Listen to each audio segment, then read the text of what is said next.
السلام علیکم ورحمۃ اللہ وبرکاتہ۔ میرے ایک بھائی صاحب کا سوال ہے کہ حرام طریقے سے کما کر راہ خدا میں خرچ کرنا کیسا ہے؟ یہ بیماری بھی کافی عام ہو گئی ہے کہ لوگ کماتے وقت یہ نہیں سوچتے کہ یہ حرام ہے یا حلال۔ جھوٹ، فریب، مکاری، دھوکے بازی، بے ایمانی، رشوت خوری، سود، بیاض، مزدوروں کی مزدوری روک کر کماتے ہیں، مال جمع کر لیتے ہیں اور پھر راہ خدا میں خرچ کرنے والے سخی بنتے ہیں، خوب مزے سے کھاتے ہیں، یاروں دوستوں کو کھلاتے ہیں، مسجدوں، مدرسوں، خانقاہوں کو بھی دیتے ہیں، مانگنے والوں کو بھی دیتے ہیں۔ یہ حرام کما کر راہ خدا میں خرچ کرنے والے نہ ہرگز سخی ہے اور نہ دیندار، بلکہ بڑے بے وقوف اور احمق ہے۔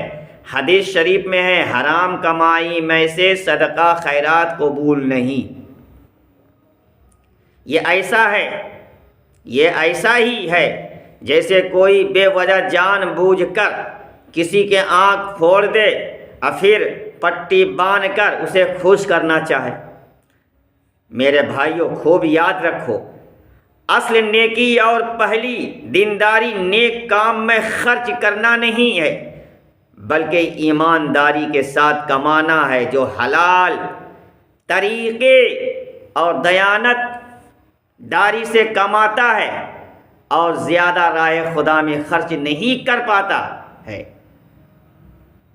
اس سے لاکھوں درجہ بہتر ہے جو بے رحمی کے ساتھ حرام کما کر ادھر ادھر بانٹتا پھرتا ہے۔ ان حرام کمانے والوں، رشوت خوروں، بے ایمانوں، امانت میں خیانت کرنے والوں میں یہ بھی دیکھا گیا، کوئی مدینہ شریف جا رہا ہے، کوئی اجمیر شریف جا رہا ہے، کوئی کلیر شریف جا رہا ہے، کوئی چھوچا شریف جا رہا ہے، کوئی بریلی شریف جا رہا ہے، کوئی دیوا شریف کا چکر لگا رہا ہے۔ حالانکہ یہ حدیث شریف میں ہے، حضرت معاذ ابن جبل رضی اللہ تعالیٰ عنہ کو جب رسول اللہ صلی اللہ علیہ وسلم نے یمن کا حاکم گورنر بنا کر بھیجا تو آپ ان کو رخصت کرنے کے لیے نصیحت فرماتے ہوئے ان کی سواری کے سواری کے ساتھ ساتھ مدینہ طیبہ سے باہر تک تشریف لائے۔ جب حضور واپس ہونے لگے تو فرمایا کہ اے معاذ، اس سال کے بعد جب تم واپس آؤ گے تو مجھ کو نہیں پاؤ گے، بلکہ میری قبر اور مسجد کو دیکھو گے۔ حضرت معاذ سن کر حضور کی جدائی کی وجہ سے رونے لگے تو رسول اللہ صلی اللہ علیہ وسلم نے فرمایا، اِنَّ أَوْلَى النَّاسِ بِالْمُتَّقُونَ مَنْ كَانُوا وَحَيْثُ كَانُوا، یعنی جو لوگوں میں میرے سب سے زیادہ قریب پرہیزگار لوگ ہیں، چاہے وہ کوئی ہو اور کہیں بھی ہو۔ یعنی حضور نے صاف طور پہ فرما دیا، اصل نیکی دینداری، محبت، نزدیکی، پاس رہنا، حاضری نہیں ہے، بلکہ پرہیزگاری، یعنی برے کاموں سے بچنا، اچھے کام کرنا، خواہ وہ کہیں بھی رہ کر کرے، کہیں بھی رہ کر ہو۔ حضرت سیدنا اویس کرنی رضی اللہ تعالیٰ عنہ حضور کے زمانے میں تھے، لیکن کبھی ملاقات کے لیے حاضر نہ ہوئے، مگر حضور کو اتنے پسند تھے کہ ان سے ملنے اور دعائے مغفرت کرانے کی وصیت صحابہ کرام کو فرمائی تھی۔ ایک حدیث شریف میں ہے کہ حضور صلی اللہ علیہ وسلم نے ان کے بارے میں یہاں تک فرما دیا کہ میری امت کے ایک شخص کی شفاعت سے اتنے لوگ جنت میں جائیں گے جن کی تعداد قبیلہ بنو تمیم کے افراد سے بھی زیادہ ہوگی۔ اب اس حدیث کی شرح میں علماء نے فرمایا کہ اس شخص سے مراد حضرت سیدنا اویس قرنی ہے۔ خلاصہ یہ کہ جو لوگ نماز، روزہ،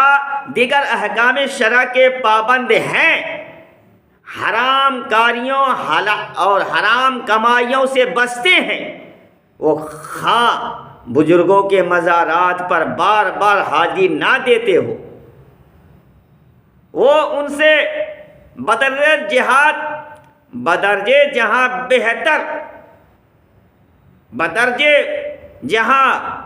بہتر اور محبت کرنے والے ہیں، جو خدا رسول کی نافرمانی کرتے، حرام کھاتے، حرام کھلاتے، رات دن گانوں، تماشوں، جوا، شرابوں، سینموں میں لگے رہتے ہیں، خواہ ہر وقت مزار پر ہی پڑے رہتے ہیں۔ البتہ وہ لوگ جو حضرات انبیاء کرام، اولیاء اعظام کی شان میں گستاخیاں کرتے ہیں، بے ادبی سے بولتے ہیں اور ان کی بارگاہوں میں حاضری کو شرک و بدعت قرار دیتے ہیں، ان کے عقیدے اسلامی نہیں، ان کی نماز نہیں، ان کے روزے نہیں، ان کی تلاوت قرآن کی تلاوت نہیں، ان کی دینداری اتباع رسول انام نہیں، کیونکہ ادب ایمان کی جان ہے، بے ادب نام کا مسلمان ہے۔ السلام علیکم ورحمۃ اللہ۔